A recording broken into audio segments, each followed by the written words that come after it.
Physics சீரிஸோட அடுத்த வீடியோக்கு வணக்கம் மாப்ளே. வணக்கம் மாப்ள.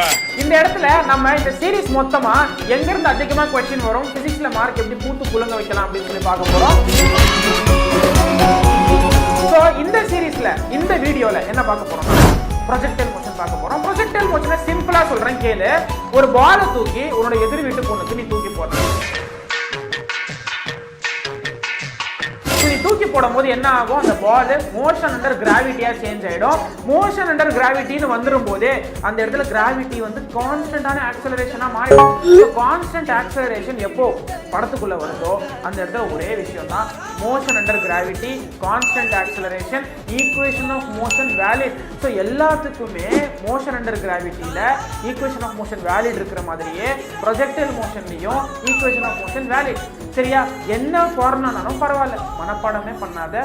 டைமுக்கு ஃபார்முலா வேண்டாம், ஹைட்டுக்கு ஃபார்முலா வேண்டாம், ரேஞ்சுக்கு ஃபார்முலா வேண்டாம்.